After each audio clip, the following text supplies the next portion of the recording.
근데 제가 이제 같이 일을 하면서 어머 어떻게 저렇게 일을 잘하는 사람이 있지? 그리고요 작은 약속을 어기는 적이 없는 거예요. 그리고 너무 능숙능란한 거예요 제 눈에. 그래갖고 제가 재선 의원들한테 어머 박지원 대표님 제가 밖에서 언론을 통해서나 시민사회에서 얘기할 때 진짜 죄송하지만 구태의 표본처럼 그러는데 들어와서 보니까 일을 너무 잘하시네요. 그랬더니 그 재선들이 씩 입술을 일그러뜨리면서 웃으면서 최 의원 조금만 지켜봐. 조금만 더 지켜봐. 그러시는 거예요. 그런데 조금만 더 지켜봤더니 정말 제가 상상할 수 없는 정치의 세계가 펼쳐지더라고요. 우리는 변신의 팔색조 이런 별명이 있네요. 박지원 현역 의원이 동의. 네, 동의하시죠. 정치 네, 구단. 동의. 그분이 막 출마해도 자기 선거보다도 다른 사람 지원하는데 열을 올려서 박지원이라고. 네. 서포트박. 서포트박 박지원 의원입니다. 뭐 너무 잘하시고 지금 이제 국민의당 의원이시죠. 전에 이제 전 대표도 하셨고 그 전에 이제 민주당의 핵심. 지금 말씀하신 역사에도 겹쳐 있는 것이 DJ 가신 중에 가신이었지 않습니까? 그렇죠. 김대중 대통령의 영원한 비서실장 이렇게 부를 수 있고 또 그 정권이 끝나고 나서는 이제 대북 송금 문제 때문에 옥살이를 직접 몸소 이제 다녀오기도 했습니다. 자, 그런데 많은 분들이 얼마나 정치를 오래 해서 정치 구단이냐 이분도 꽤 다선이죠. 그런데 사실은 사업가 출신이라는 거예요. 그리고 재미 사업가. 네.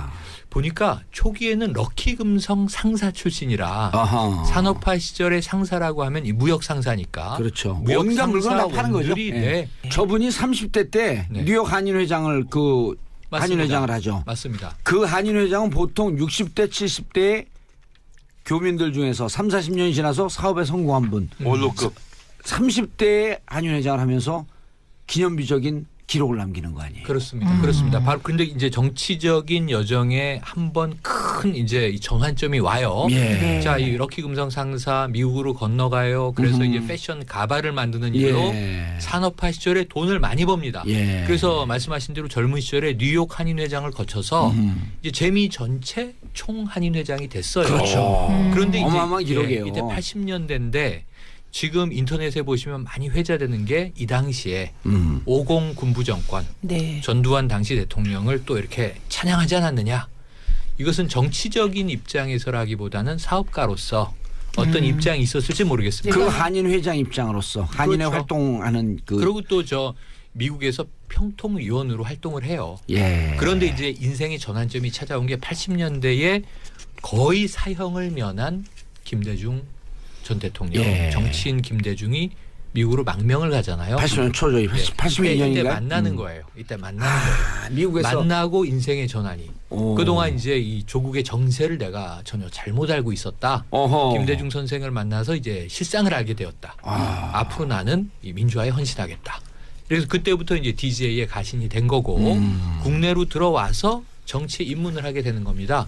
그래서 80년대 아까 87년 상황 말씀하셨잖아요. 80년 그 치열한 상황에 쭉 이제 DJ 옆에서 모든 주요 직책을 다 맡은 결과 결국은 이제 97년 대선에서 집권에 성공을 하죠. 그리고 청와대로 들어가죠. 그 청와대에서 모든 요직을 다 맡는데 처음에 전문성을 발휘한 것은 공보 파트였어요. 주로 대언론을 상대하는. 그래서 수많은 지금 중견 기자들이 당시에 박지원 이제 홍보 담당이 최고였다. 그러니까 최고였다고 하면 언론을 엄청나게 관리했다는 거예요. 그 아침에 동교동에서 이제 지금은 뭐 그런 문화가 많이 사라졌지만 당대표집. 당대표집에는 아침 조찬 모임을 거기서 하죠. 당대표 기자들이 다 와가지고 뭐 오늘의 뭐 일정이라든지 밤새 우리 저 총재님의 생각 이런 것들을 여쭙는 그 아침이 있었는데 그 동교동의 메뉴가 미역국에 떡이었다고 합니다. 왜요? 떡? 미역국 떡 뭐 어떻습니까? 아니 예를 들어 그 미역국에 죽을 주면 안 되나요? 그럴 수도 아침 있겠는데. 죽을 많이 먹잖아요. 근데요 이분이 모든 정치인들이 당시에 특히 이해찬 총리도 그렇고 정동영 의원도 그렇고 얘기하는 게 이분의 부지런함을 따라잡을 수가 없었다. 요거예요. 그래서 이제 DJ가 한때 일산에 살았잖아요. 근데 일산 이제 자택에서 아침에 일찍 7시쯤 회의를 하면 이분은 6시 뭐 반 6시 이때 가서 준비를 다 하고서 기다리고 있다고 합니다. 그래서 늘 일착. 무지무지 부지런하신 거죠. 네. 그리고 이거 역시 상인적 감각이었던 것 같아요. 상인적 감각. 부지런해야 돼요. 네, 부지런하다. 그리고 이제 모든 이 우리 후보를 상품이라고 본다면 우리 상품을 논평하고 보도하는 기자들에 대해서 아니 기업이 가장 요즘 중요한 게 홍보거든요. 네. 우리 회사나 우리 총수에 대해서 정말 나쁜 정보가 하나도 흘러나가지 않게 악착같이 언론을 마크하는 게 이제 홍보팀들의 역할이잖아요. 그렇죠. 그런 정신으로 아마 대통령을 보자 했던 것 같아요.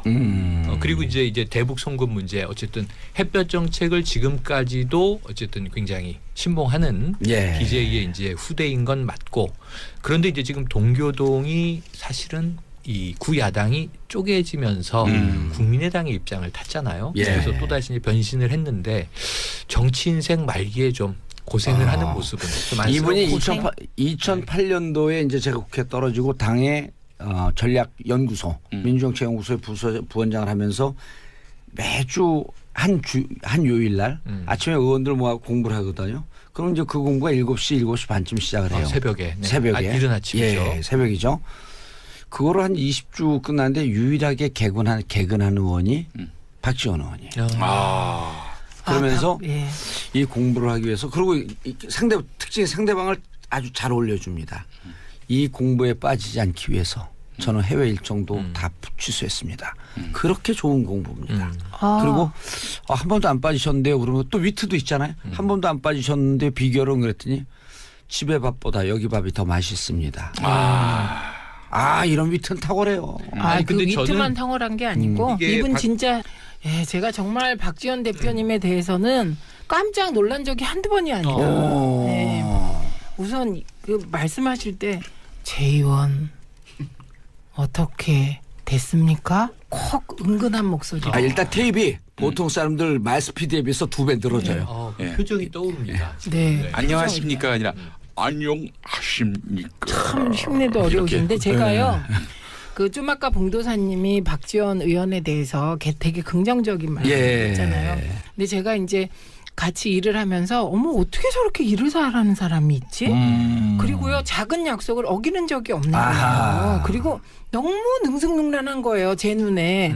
그래갖고 제가 재선 의원들한테 박지원 대표님 제가 밖에서 언론을 통해서나 시민사회에서 얘기할 때 진짜 죄송하지만 구태의 표본처럼 그러는데 들어와서 보니까 일을 너무 잘하시네요. 그랬더니 그 재선들이 입술을 일그러뜨리면서 웃으면서 최 의원 조금만 지켜봐. 조금만 더 지켜봐. 그러시는 거예요. 그런데 조금만 더 지켜봤더니 정말 제가 상상할 수 없는 정치의 세계가 펼쳐지더라고요. 우리는 이제 이해찬 의원처럼 한 길을 쭉 가면 그걸로 끝인데 정말 사고가 너무 자유분방하시는 거예요. 그리고 다른 한편 이분이 또 아주 안 좋은 또 그 지역구 그 남긴 것도 있어요. 뭐냐면 금기원래 그 말 아세요? 네. 금기원래 지역구로 돌아가서 월요일에 돌아온다. 네, 금기원래. 그게 무슨 소리냐? 금요일부터는 국회가 못 열린다는 뜻이잖아요. 그리고 또 하나는 지역에 있는 국회의원들이 전부 금기원래 안 하면 욕을 먹게 된 거예요. 그래서 이거 안 좋은 케이스고. 프레임 만들고 조하는데 탁월한 능력이 있다 보니 같은 당에서 당대표로 경선했던 문재인 대통령께서 박지원 의원 때문에 곤욕을 치렀죠. 제가 그 얘기 하려고 그랬던 거예요. 그래갖고 제가 눈치 딱 반짝하더라고. 반짝하면서 해가 뜨는 게 아니라 눈에서 달이 딱 뜨더라고. 어떻게 이렇게 센스 짱이야. 그런데요, 제 결정적인 순간에 그 프레임 진짜 무섭다고 느낀 게 이제 문재인 대표께서 이런저런 요구로 이제 대통령께서 대표에 출마하셨잖아요. 그렇죠. 출마하기 전에 끊임없이 출마하면 안 된다. 그래서 그게 당권 대권 분리론. 주장하셨을 뿐만 아니고 아무 근거도 없는. 사실은 당권 대권 분리라는 게 그 박근혜 전 대통령도 결국 안 했잖아요. 그런데 지금 말은 당권 대권 분리 이렇게 아주 논리적으로 들리지만 선거 때는 대권도 먹고 당권도 먹겠다는 거냐? 욕심쟁이. 네, 그래서 여기에 딱 갇혀버리니까 할 얘기가 없는 거예요. 맞습니다. 그래서 그 욕심쟁이 프레임이 오랫동안 문재인 대통령을 따라다녔어요. 그때 되게 무섭다고 느꼈어요. 그럼 문재인 대통령은 욕심쟁이 프레임을 가다 놓고 자신은 또 호남 가갖고 호남 홀대론의 원저작자예요. 제가 지금 그거 여쭤보려고 그런 게 자 지금 말씀하신 것은 이 올해 조기 대선이 오기 전에 예. 이미 이제 당권에서 좀 갈라섰을 때 얘기거든요. 그런데 이제 어쨌든 조기 대선에서 문재인 대통령이 당선 취임하고 새 정부가 들어선 다음에 지금 안철수 대표가 국민의당 대표로 돌아왔잖아요. 예. 그리고 이제 행보를 하면서 호남이 지지 기반이었어요. 지난해 총선까지 국민의당은 호남 지지로 탄생한 당이 맞습니다. 그런데 호남 홀대론을 계속 이야기하고 있는데 그것의 원저작권자가 박지원 의원 아니었나 하는 걸 지금 여쭤보려고 하던 참이에요. 예, 그랬었죠. 자, 박지원 의원의 인생 최고의 명장면은? 박지원 의원 인생 최고의 명장면은 제가 기억하고 싶은 장면으로는 대북 송금 때 예. 감옥에 들어갈 때라고 생각합니다. 그때 뭐냐면은 자, 이 대통령은 이 김대중 대통령은 모르는 일이다. 그 다음 정권이 교체가 된 게 아니라 재창출된 정권이었잖아요. 노무현 정부. 예. 노무현 참여정부였기 때문에. 예. 다만 대북 송금에 대해서 DJ가 한 말씀만 해달라. 대통령이 알고 있었던 일이다. 왜? 그러면 이게 통치행위로 법적 처벌을 피할 수 있으니까 예. 대통령인 내가 노무현 대통령이 그 문제를 덮겠다라고 했는데 DJ가 나는 몰랐다라고 하셨다는 거 아니에요. 그래서 이제 결국 비서실장이 그걸 다 뒤집어 쓰고 감옥 가는 겁니다. 예. 저는 그 충신의 뒷모습만 기억했으면 어떨까 하는 생각이 대통령은 듭니다. 모른다. 네. 내가 한 일이다. 그렇죠. 그리고 안고 감옥 가는 거죠. 그렇죠. 예. 요 대목 되게 중요한 거고 다 기억해 주셔야 되는데 대북 송금 특검을 가지고 지난 대선 때도 계속 참여정부를 흔들었습니다. 그렇죠. 그런데 그때 호남 홀대론의 또 하나의 근거가 그렇죠. 됐었죠. 그런데 노무현 대통령께서는 이게 통치행위면 이게 특검 못한다 이런 생각을 갖고 지금 이제 최영일 얘기를 평론가가 제안했던 말씀하신 거죠. 듯이 제안했는데 DJ가 나는 모른다. 그러니까 통치행위가 될 수 없었던 그런 뒷얘기가 있습니다. 제가 궁금한 게 있습니다. 예. 블랙리스트를 만약에 대통령이 지시했다. 그것도 통치행위입니까? 그건 불법행위입니다. 그렇죠. 불법행위죠. 예. 헌법에 대한 도전입니다. 예. 위헌하면 대통령이 파면되는 거 보셨잖아요. 남북관계하고 별개의 문제죠, 그거는. 예. 근데 이제 제가 서울구치소 갔더니 많은 교도관들이 저에게 너무 징역을 잘 산다. 그래서 종교의 눈빛을 보내요. 그러면서 이렇게 의원님처럼 잘 사는 분이 또 한 분 계셨었습니다. 누구시죠? 그러니까 박지원 의원. 교도소를 참 잘 긍정적으로. 그러니까 사실은 심성이나 이런 건 무척 긍정적인 분인데 사업가의 마인드, 그다음에 이겨야 되겠다는 승부 본능 이런 것 때문에 그리고 또 우리 정치인들 생존한 정치인 중에 프레임을 제일 잘 만드는.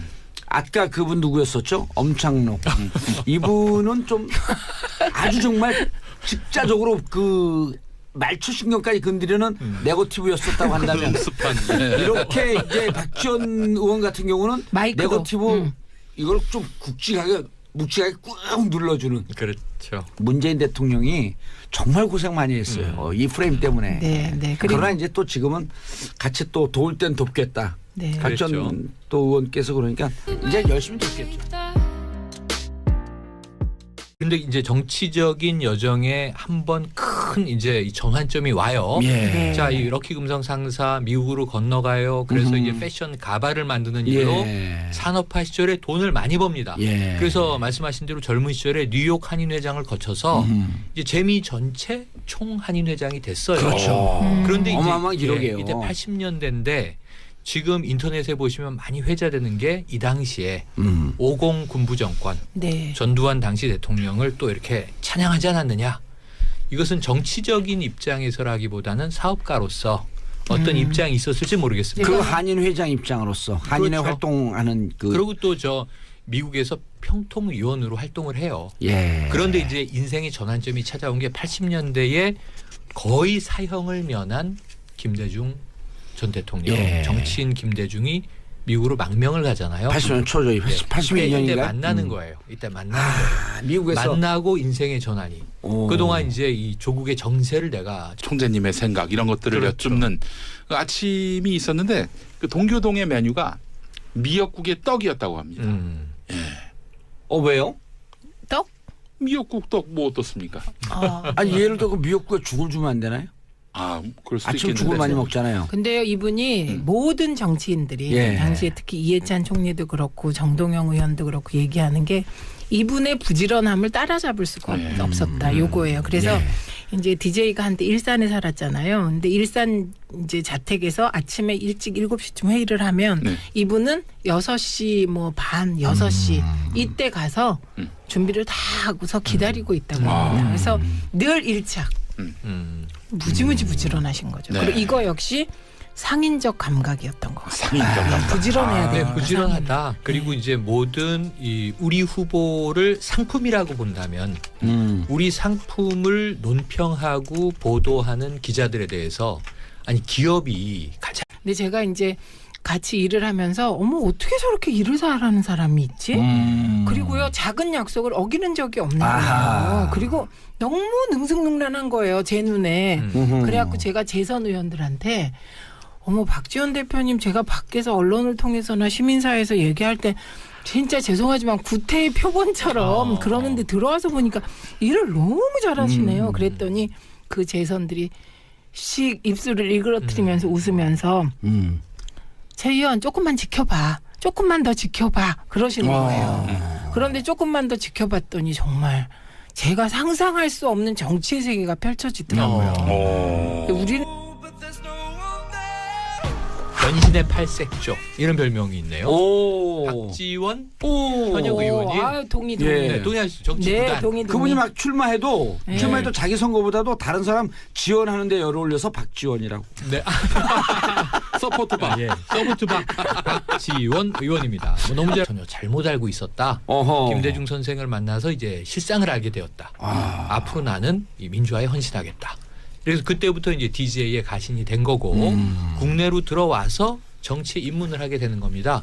그래서 80년대 아까 87년 상황 말씀하셨잖아요. 예, 80년 그 치열한 상황에 쭉 이제 DJ 옆에서 모든 주요 직책을 다 맡은 결과 결국은 이제 97년 대선에서 집권에 성공을 하죠. 예. 그리고 청와대로 들어가죠. 그 청와대에서 모든 요직을 다 맡는데 처음에 전문성을 발휘한 것은 공보 파트였어요.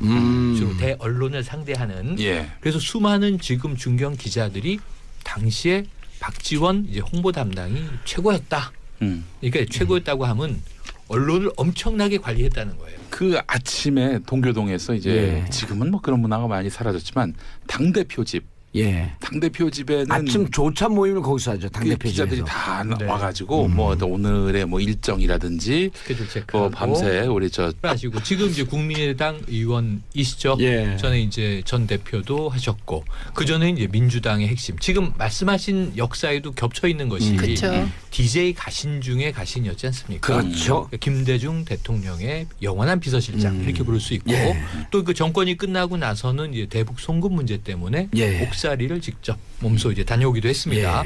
자, 그런데 많은 분들이 얼마나 정치를 오래 해서 정치 구단이냐? 이분도 꽤 다선이죠. 그런데 사실은 사업가 출신이라는 거예요. 또 재미 사업가. 재미 사업가. 네. 보니까 초기에는 럭키금성 상사 출신이라 산업화 시절의 상사라고 하면 이 무역 상사니까. 그렇죠. 무역 온갖 물건 다 파는 거죠. 원들이, 네. 저분이 30대 때 뉴욕 한인회장을 맞습니다. 한인회장을 하죠. 맞습니다. 그 한인회장은 보통 60대 70대 교민들 중에서 3, 40년이 지나서 사업에 성공한 분. 원로급. 30대에 한인회장을 하면서 기념비적인 기록을 남기는 거 아니에요. 그렇습니다. 그렇습니다. 바로